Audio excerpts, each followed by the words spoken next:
friends. Let's get started with the alphabet. A, B, C, D, E, F, G, H, I, J, K, L, M, N, O, P, Q, R, S, T, U, V, W, X, Y, Z. Let's count to 20. Remember, either count with me or repeat.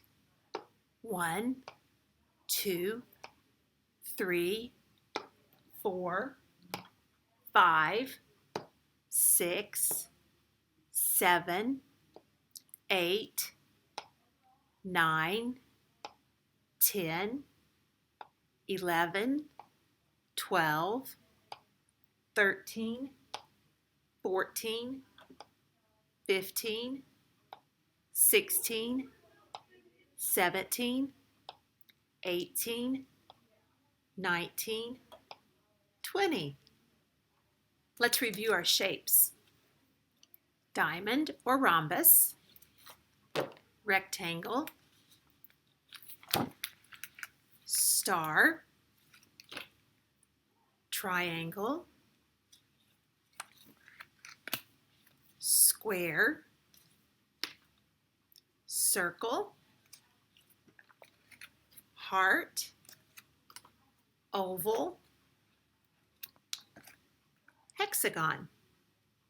Last week I asked you to find ovals. Did you find any? I couldn't find any around me. The only ovals I could find were the eggs that I already told you about, and this one. Remember what this shape is called?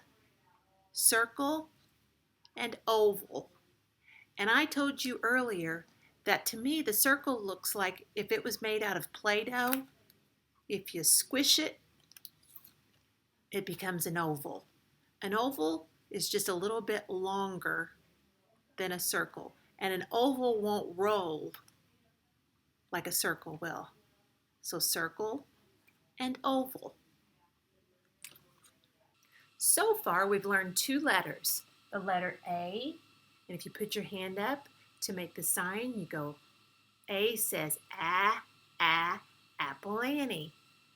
And B says Benjamin Bunny.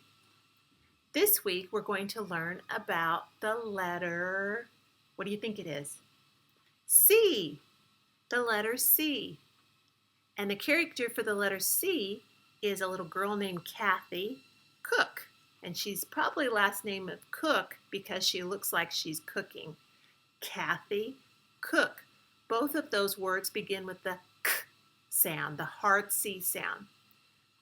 To make the sign of the C, you put your fingers together like you're making a pair of scissors and cut. K, K. C says K, K, Kathy Cook. Do it with me. Put your fingers up, the 2 fingers to the side.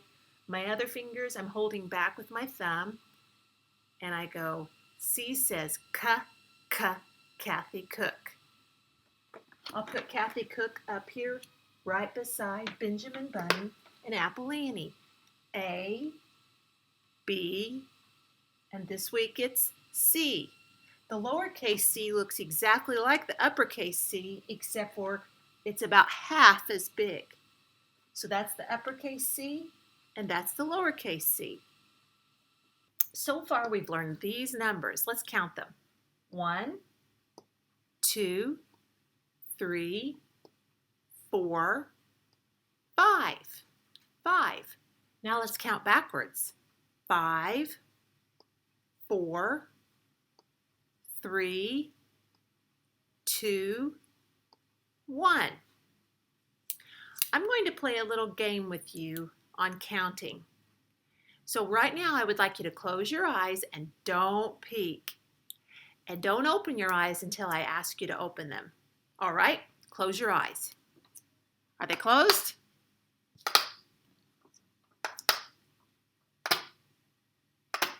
All right, you may open your eyes.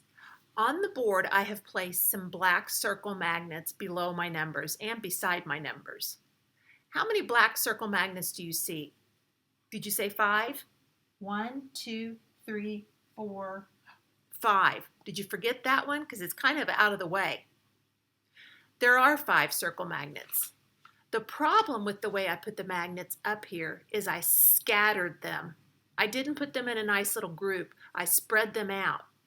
It's difficult to count them correctly because sometimes we might count one of them twice, like this, 1, 2, 3, 4, 5, 6, which there isn't 6. I counted this one 2 times. Or we might forget to count one. This one way up here, maybe you didn't see it. A better way of putting items together when we're counting is to put them in groups. So I'm going to put some of the magnets on top and some of the magnets on the bottom. I put 3 on top and 2 on bottom. Now let's count them. 1, 2, 3, 4, 5. That should have been easier for you to count them when they're grouped like that. Now I'm going to put these magnets on the tin frame. 1, 2, 3, 4, 5. I think this is the easiest way to count them of all because we already know there's 5 squares on this side of the tin frame. And if each space has a magnet on it, I know there's 5 without even counting them. Or it's easy to count them. 1, 2, 3, 4, 5. Today, when you're walking around your house, see if you can find things that are in nice little groups to count and then count them. Maybe you would open the refrigerator door and see if there's items on the door that are easy to count, and maybe the items that are scattered out throughout the refrigerator are more difficult. Maybe on your refrigerator you have magnets or pictures. Are they in a nice row or group where you can count them easily, or are they scattered out? See what kinds of things you can find in your house to count and let me know tomorrow. Today I have some pictures to help us with part of the phonemic awareness. We'll begin by saying rhyming words, and I have the pictures for the rhyming words. So when I point to them and say them, you listen, and then you say them after me. Pie, tie. Car, star. Gum, drum. House, mouse. How'd you do? Then for the beginning sounds, that's when I say a word and then I say the sound that comes at the beginning. I'm going to say the words in the top row and the beginning sounds. All right, we'll start with pie, p. Car, k. Gum, g. House, h. The last part of this is compound words, where I say a compound word, which is a big word made of 2 smaller words, and then I say the 2 words that make up the word. Then you repeat. Are you ready? Spaceship, space, ship. Weekday, week, day. Sailboat, sail, boat. Flashlight, flash, light. Teapot, tea, pot. Good job. We'll end today's lesson with our nursery rhyme. This week's nursery rhyme is 1, 2, buckle my shoe. Have you heard that one before? If you haven't, it's pretty easy. I'll say a line or read a line, and then you repeat it after me. Are you ready? 1, 2, buckle my shoe.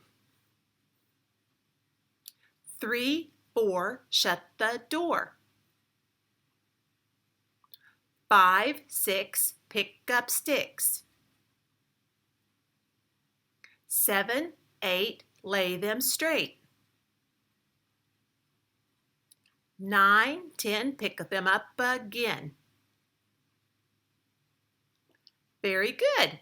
And remember, today you are to look for things that are in groups that you can count, and also look for things that are scattered or not in a group and see if they're more difficult or harder to count. I hope you have a great rest of the day. See you tomorrow.